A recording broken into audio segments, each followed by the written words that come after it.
Bonjour à tous, bienvenue dans Passion Auto. Pendant les vacances, on revient en images sur les meilleurs moments de votre magazine en 2024. Suivez votre programme avec piècesenstock.re, spécialiste de la pièce auto toute marque à La Réunion. Vente en ligne et magasin.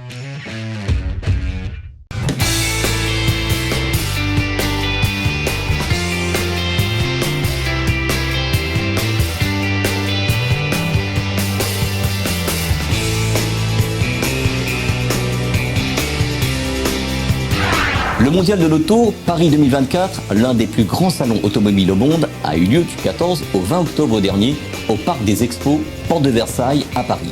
C'est une 90e édition record avec plus de 500 000 visiteurs en seulement 6 jours où a été mis en avant des premières mondiales et des innovations avec des modèles emblématiques du secteur automobile. Elle a accueilli une large gamme de constructeurs dont des marques renommées comme Peugeot, Citroën, Renault et bien d'autres, ainsi que de nouveaux acteurs dans les véhicules électriques et les technologies de conduite autonome. Cette édition a permis de célébrer haut et fort l'attachement indéfectible des Français pour leur voiture et un format enrichi pour correspondre aux envies du grand public et aux attentes des constructeurs et partenaires.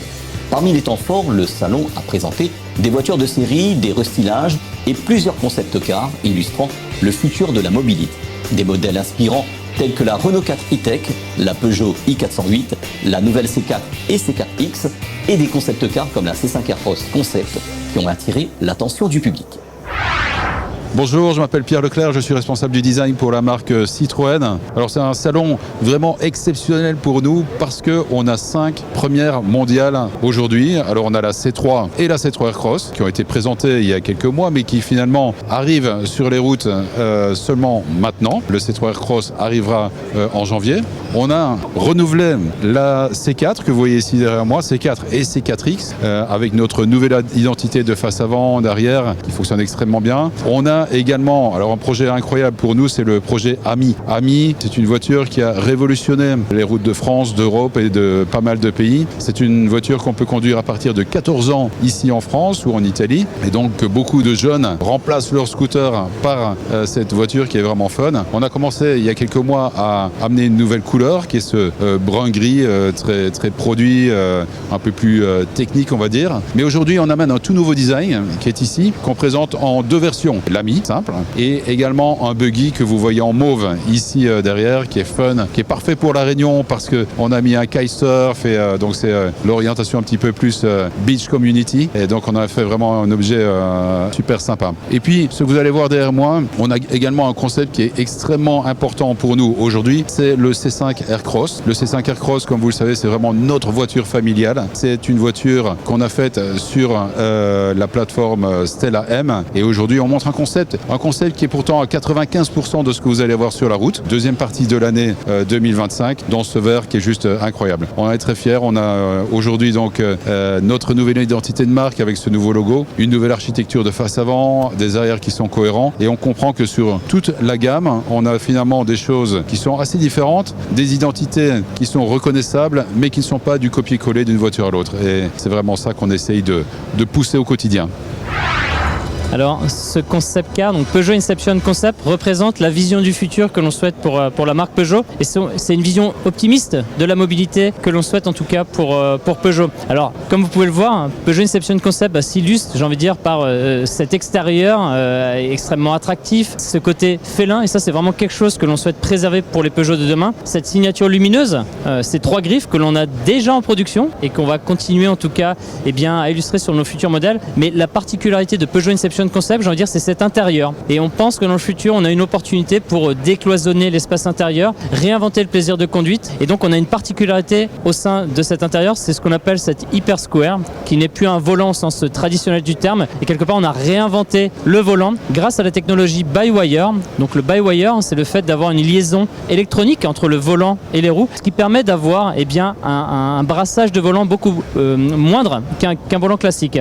Et donc, ça permet aussi d'avoir une conduite extrêmement extrêmement instinctive, intuitive et agile. Et c'est pour cela qu'on a créé ce volant qui s'appelle HyperSquare. Donc Peugeot Inception Concept représente un manifeste, une vision du futur de la marque. Donc vous ne verrez pas Inception telle quelle dans la rue. Néanmoins, beaucoup d'éléments seront repris sur nos futurs modèles de production. Je parlais des signatures lumineuses, donc vous verrez une évolution de ces signatures, en tout cas sur des modèles de production, mais aussi ce traitement de carrosserie, c'est-à-dire ce mélange à la fois de lignes acérées et de formes assez sensuelles. Donc ça, c'est des choses aussi qui nous intéressent pour le futur de la marque. Mais j'ai envie de dire, ce qui est majeur pour Peugeot, c'est aussi tout le travail fait à l'intérieur, à la fois sur cette évolution d'iCockpit, donc ce petit volant et des informations situées au-dessus du volant, ici réinventé grâce à ce concept d'HyperSquare, donc ce volant extrêmement ergonomique et qui procure une expérience de conduite vraiment agile et émotionnelle, mais aussi tout le travail dédié aux matériaux. Je pense qu'il y a un enjeu majeur demain sur le soin apporté aux matériaux. C'est déjà ce que nous faisons aujourd'hui au sein de nos véhicules de série, mais nous allons continuer, et Peugeot Inception l'illustre aujourd'hui ici, à continuer tout ce travail autour des matières.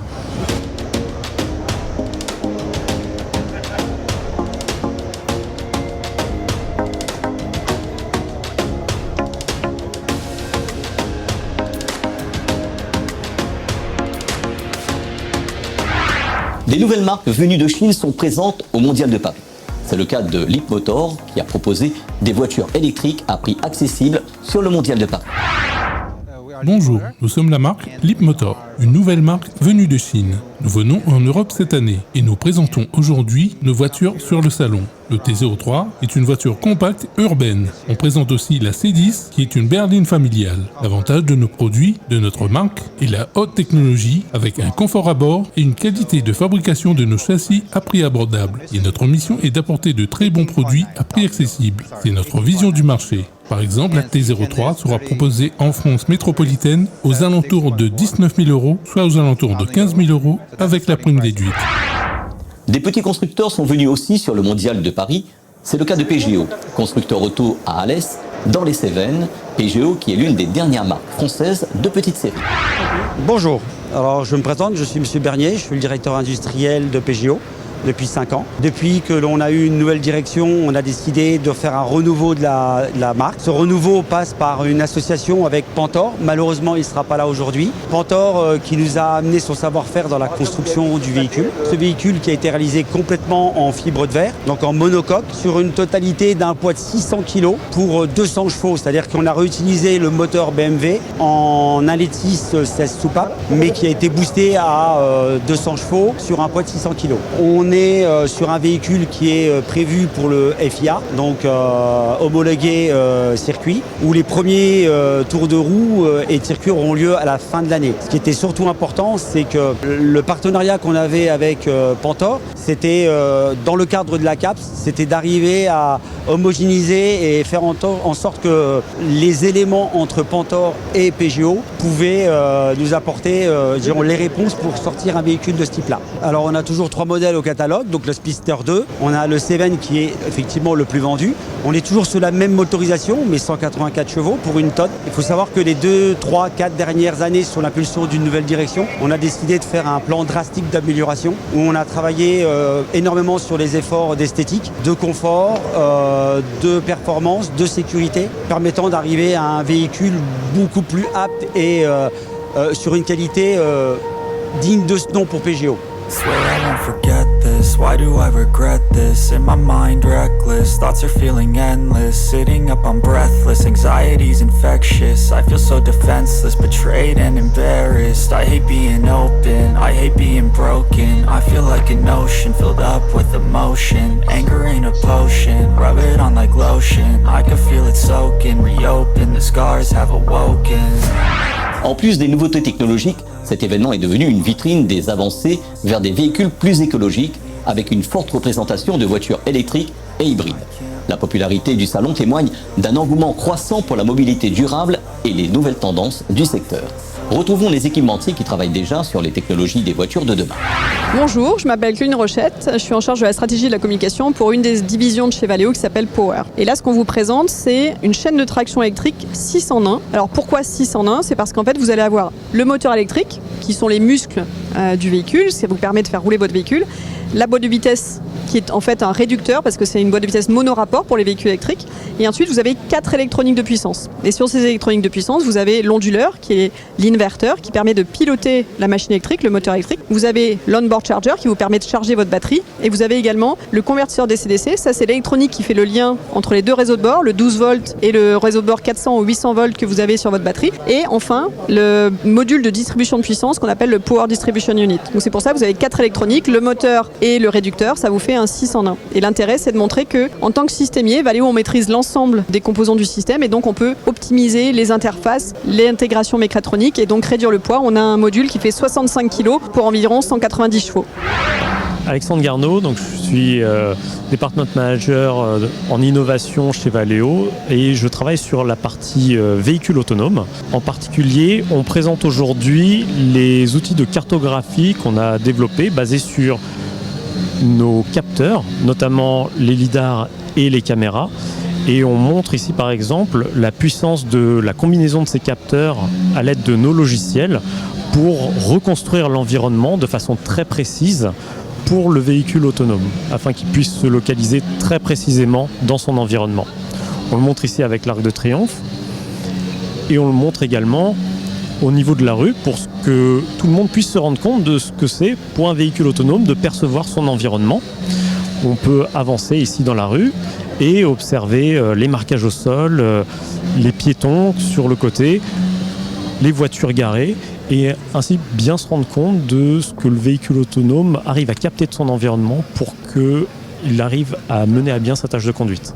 Alors cette cartographie, elle est primordiale pour le véhicule autonome parce que avoir une cartographie précise de l'environnement, ça permet au véhicule autonome de bien se localiser dans l'environnement, donc de savoir où il est, de façon extrêmement précise. Et ça, c'est un atout clé pour que le véhicule autonome arrive à effectuer sa tâche de conduite en sécurité dans tous les environnements possibles, partout, tout le temps. Aujourd'hui, là où on en est, c'est que dans beaucoup de cas, les systèmes relativement simples vont détecter les marquages au sol, ce qui est déjà une tâche assez complexe, et essayer de se centrer dans la voie. Ici, on est sur une étape supplémentaire où on est par exemple en ville et aux intersections il n'y a pas de marquage au sol, donc il faut quand même conserver une référence, savoir où on est pour savoir aussi où on doit aller.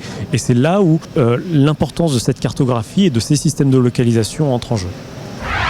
Alors bonjour à tous, je suis Jeff, je suis responsable d'équipe chez Valeo en charge du développement du véhicule autonome.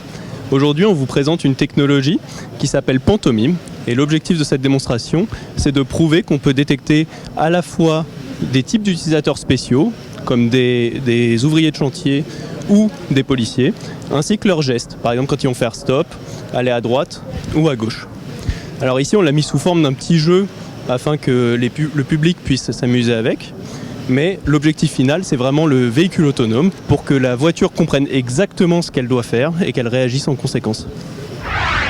Donc Raphaël Didier, manager recherche et innovation chez Valeo. Donc ce que je présente, c'est une nouvelle expérience de divertissement, de jeu à l'arrière de la voiture. On voit arriver, ou on revoit arriver en ce moment le jeu vidéo, le divertissement, l'expérience de voyage comme point focal de l'industrie automobile, au-delà de l'expérience de conduite elle-même.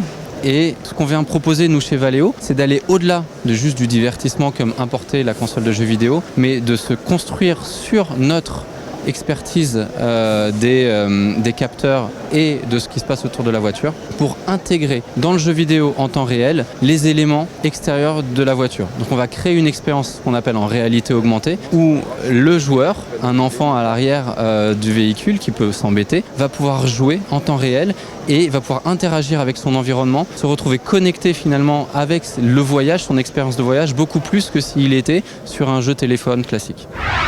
Cette première partie de notre reportage sur le Mondial de Paris est à présent terminée. Dimanche prochain, ça sera la suite du salon. Bonne semaine à tous et à dimanche prochain sur Télé Créole et les radios partenaires.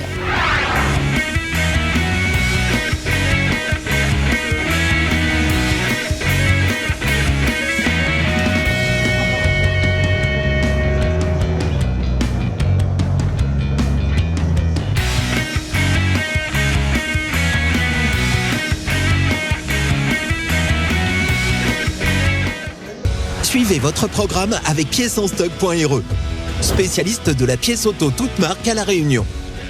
Vente en ligne et magasin. Retrouvez Passion Auto en voyage avec Astic Auto, votre centre esthétique et peinture auto à La Réunion. Retrouvez Passion Auto au Mondial de Paris avec Citroën.